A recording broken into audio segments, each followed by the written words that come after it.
Major TV news. Nalgonda జిల్లా కేతపల్లి మండలంలోని 9 గ్రామాల్లో మహిళా సంఘ భవనాల నిర్మాణ పనులకు శంకుస్థాపన చేశారు వేముల వీరేశం. ఈ కార్యక్రమాల్లో చిట్యాల ప్రజల తమపై నమ్మకంతో భారీ విజయం అందించారని, ఈ విశ్వాసానికి ప్రతిఫలంగా చిట్యాల మున్సిపాలిటీ అభివృద్ధిని వేగవంతం చేస్తామని ఎమ్మెల్యే తెలిపారు. వార్డులలో ఉన్న సమస్యలను దశలవారీగా పరిష్కరించడంతో పాటు ముఖ్యమంత్రి రేవంత్ రెడ్డి సహకారంతో మరిన్ని నిధులు తెచ్చి డ్రైనేజ్, సీసీ రోడ్లు, ఇందిరమ్మ ఇండ్ల నిర్మాణ పనులను కొనసాగిస్తామని వెల్లడించారు. రాష్ట్రంలో కాంగ్రెస్ ట్రెండ్ స్పష్టంగా కనిపిస్తుందని, బీఆర్ఎస్ ప్రభావం పూర్తిగా తగ్గిపోయిందని, చిట్యాలలో బీఆర్ఎస్ అభ్యర్థికి కేవలం 25 ఓట్లు మాత్రమే పడటం ఇందుకు నిదర్శనమని చెప్పారు. సూర్యాపేటలో కూడా ప్రజలు కాంగ్రెస్ పార్టీకి పట్టం కట్టారని, కేటీఆర్ చేస్తున్న వ్యాఖ్యలన్నీ అబద్ధాలేనని ఎమ్మెల్యే వేముల వీరేశం తీవ్రంగా విమర్శించారు. కేతపల్లి మండలంలో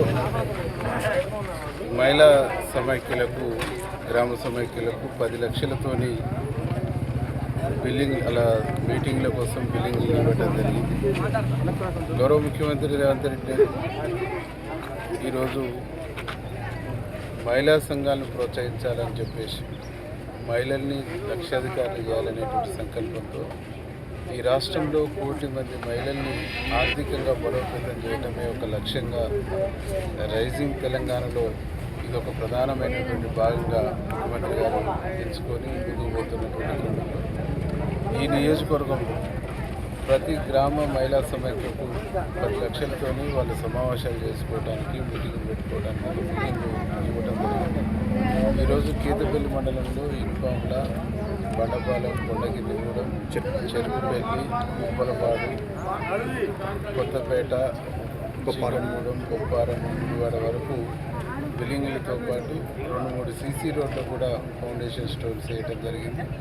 దాంతోపాటు గుడివాడ గ్రామంలో చాలా రోజుల నుంచి ఆ కల్వర్టు సమస్య ఒకటి ఉన్నది. నోముల నుంచి వస్తున్నటువంటి దారిలో ఆ కల్వర్టు కూడా ఈరోజు ఫౌండేషన్ ఇస్తాం.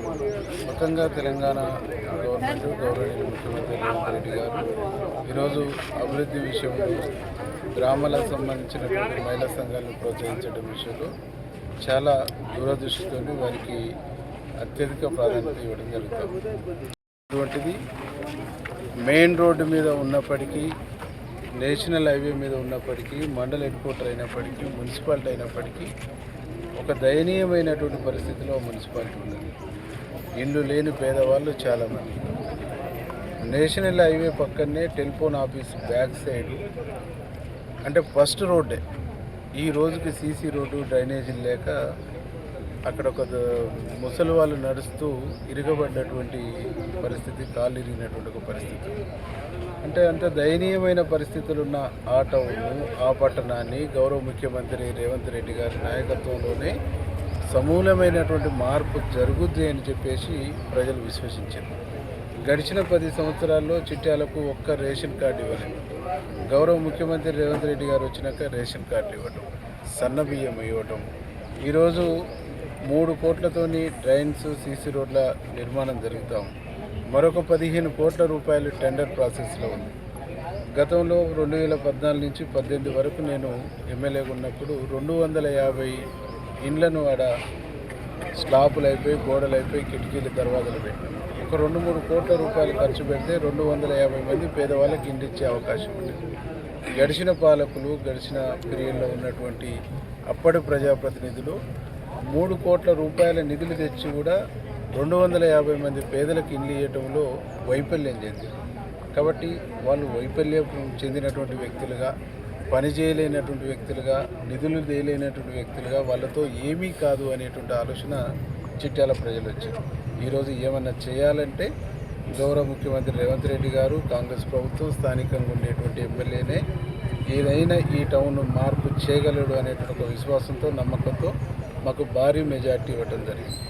అసలు బీఆర్ఎస్ ఆడ గుండుసున్న కావాలి, కానీ పోయినటువంటి 1.5 సీటు కూడా అది మా సంబంధించినటువంటి క్యాండిడేట్ల చిన్న వైఫల్యంతోనే ఒక్క సీట్ అయినా పోయింది, కానీ అది కూడా పోయేటువంటిది కాదు. కాబట్టి ఈరోజు చిట్యాల ప్రజలు మా మీద ఉంచినటువంటి విశ్వాసాన్ని, నమ్మకాన్ని 100% మేము దాన్ని ఫుల్ఫిల్ చేస్తాం. ఆ టౌన్లో దాదాపు 6 నుంచి 800 మందికి ఇండ్లు లేవు. 6 నుంచి 800 మందికి ఇండ్లు ఇచ్చే బాధ్యత, సీసీలు, డ్రైన్లు ఇవన్నీ కూడా పరిపూర్ణంగా సంపూర్ణంగా పూర్తి చేసేటువంటి బాధ్యత నేను తప్పకుండా తీసుకుంటాను. 7వ వార్డు నేను దత్తత తీసుకున్న తర్వాత నా మీద నమ్మకంతో నా మీద విశ్వాసంతో 7వ వార్డును గెలిపేయటం జరిగింది. ఆ 7వ వార్డు ప్రజలకు కూడా నేను ఇచ్చినటువంటి ప్రకారంగా మాట ప్రకారంగా 100% 7వ వార్డును కూడా టౌన్లోనే ఒక ఆదర్శమైనటువంటి వార్డుగా డెవలప్ చేస్తాం. ఎమ్మెల్యే గారు స్థానిక చిట్యాల అనేటువంటిది అభివృద్ధికి దూరంగా ఉన్నది. గడిచిన ప్రభుత్వంలో గడిచిన పాలనలో చిట్యాల మండల హెడ్ క్వార్టరు హైవే మీద ఉన్న రోడ్డు అయినప్పటికీ రోడ్డు మీద ఉన్నటువంటి మండలం అయినప్పటికీ ఈరోజు 100%గా అభివృద్ధి అనేటువంటిది ఆగటం అనేటువంటిది ప్రజలు గమనించారు. వార్డులు ఆయన అన్నది మున్సిపాలిటీలలో కాదు, మున్సిపాలిటీలు 30 గెలుచుకున్నారు. కాబట్టి కేటీఆర్ మాట్లాడే అన్ని అబద్ధాలు, అసత్యాలు. అంటే మీడియా వాళ్ళు ఎక్కడ ఏది గెలిచిందనేది స్పష్టంగా చూపిస్తారు. ఆయన మాట్లాడినంత మాత్రాన, ఆయన చెప్పినంత మాత్రానే తెలంగాణ రాష్ట్ర ప్రజలు బీఆర్ఎస్ను, కేటీఆర్, కేసీఆర్, హరీష్ రావును నమ్మేటువంటి పరిస్థితుల్లో లేరు. వాళ్ళ చరిత్ర అంతా గత చరిత్రనే. వాళ్ళ మాటల్ని, వాళ్ళకు సంబంధించినటువంటి విధానాల్ని నమ్మే స్థితిలో ప్రజలు లేరు. ఈరోజు కాంగ్రెస్కు మంచి వేవ్ వచ్చింది, అద్భుతమైనటువంటి లీడ్ తీసుకుంది. ప్రజలు కాంగ్రెస్ను విశ్వసించారు, ప్రజలు కాంగ్రెస్ను నమ్మారు. గౌరవ ముఖ్యమంత్రి రేవంత్ రెడ్డి గారిని 100% విశ్వసించి విశ్వాసంలో తీసుకొని ఈరోజు మున్సిపాలిటీ ఎన్నికల్లో భారీ మెజారిటీ వచ్చింది. 2 సంవత్సరాల తర్వాత జరిగినటువంటి మున్సిపాలిటీలలో కూడా చేతులు ఎత్తేసారు. చిట్యాల్లో 11వ వార్డులో బీఆర్ఎస్కి వచ్చిన ఓట్లు 25. అంటే వాళ్ళు ఎక్కడుండో మీరు అర్థం చేసుకోండి. 1000 ఓట్లకు జరిగినటువంటి ఎన్నికల్లో బీఆర్ఎస్ క్యాండిడేట్కి 25 ఓట్లు వచ్చినాయంటే ఇక్కడ ఎవరైనా మామూలు వాళ్ళు పోటీ చేసిన గుడివాడలో ఒక వార్డులో వాళ్ళ కుటుంబ సభ్యులు వేసుకునే 25 ఓట్లు వస్తాయి. అంటే ఒక పార్టీ పరిస్థితి ఒక వార్డులో బీఫామ్ ఇచ్చినటువంటి వార్డులో 25 ఓట్లు వచ్చే స్థితికి దిగజారిపోయిందంటే బీఆర్ఎస్ స్థితి ఏడుందో అర్థం చేసుకోండి. సూర్యాపేటలో వాళ్ళ ఎమ్మెల్యే ఉన్నాడు, వాళ్ళ ఎమ్మెల్యే చాలా గట్టి ఎమ్మెల్యే అని చెప్పేసి అనుకుంటున్నారు. 32 స్థానాలు కాంగ్రెస్ కైవసం చేసుకుంది. అంటే నల్గొండ జిల్లాలో ఎక్కడ చూసినా 1-6 సీట్లకే పరిమితమైనరు, 7-8 సీట్లకే పరిమితమైనది తప్ప నల్గొండ జిల్లా అయినా, ఖమ్మం జిల్లా అయినా, మహబూబ్నగర్ జిల్లా అయినా, వరంగల్ జిల్లా అయినా ఎక్కడనైనా వాళ్ళ పాత్ర అనేటువంటి నామ మాత్రమే.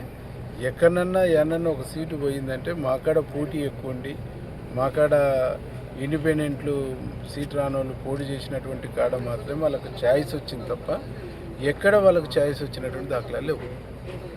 వైపు ఉండి వాళ్ళు గెలిపించారు. ఈ దేశంలో బీజేపీకి వ్యతిరేకంగా కొట్లాడేటువంటి ఏకైక పార్టీ కాంగ్రెస్ పార్టీ. పార్లమెంటులో మా నాయకుడు రాహుల్ గాంధీ గారు బీజేపీ వైఫల్యాల మీద, బీజేపీ విధానాల మీద, బీజేపీ ఈ దేశానికి చేస్తున్నటువంటి నష్టం మీద, ఈ దేశ ప్రజలకు చేస్తున్నటువంటి నష్టం మీద 100 రోజుల పని కూడా దాదాపు 60% నుంచి మేము 40% మా బాధ్యత కాదని 100 రోజుల పని కూడా నష్టం చేసింది బీజేపీ పార్టీ. కాబట్టి బీజేపీకి బలమైనటువంటి ప్రతిపక్షంగా ఇలా కాంగ్రెస్ ఉంది తప్ప ఇంకోటి కాదు. కాబట్టి బీజేపీ కాంగ్రెస్కు ఎప్పుడు కూడా పొసగదు. ఈ విధానపరమైనటువంటి, సైద్ధాంతికపరమైనటువంటి భేదాలు ఉన్నాయి. కాబట్టి బీఆర్ఎస్కు బీజేపీకి అల్లం బెల్లం అనేటువంటి పొత్తు ఉన్నది. ఉదాహరణకు 2 విషయాల్ని నేను మీ దృష్టికి తీసుకున్నాను. పార్లమెంట్ ఎన్నికల్లో 8 స్థానాలు గెలిచినటువంటి కాడ బీఆర్ఎస్కు డిపాజిట్ రాలేదు. కాబట్టి బీఆర్ఎస్ బీజేపీ కూడా బదులుకొని పోయినాయి అనేటువంటిది స్పష్టంగా పార్లమెంట్ ఎన్నికల్లో కనిపించింది. స్పష్టంగా కరీంనగరు, మెదకు, నిజామాబాదు ఆ ఏరియాలో జరిగినటువంటి పట్టభద్రుల టీచర్స్ ఎమ్మెల్సీ స్థానాల్లో కూడా చాలా స్పష్టంగా కనిపించింది. కాబట్టి బీఆర్ఎస్ బీజేపీని ఈ రాష్ట్ర ప్రజలు వేరుగా చూస్తలేరు. రెండింటిని కలిపి ఈ రాష్ట్రానికి పట్టినటువంటి శనిగా మాత్రమే ప్రజలు భావిస్తారు.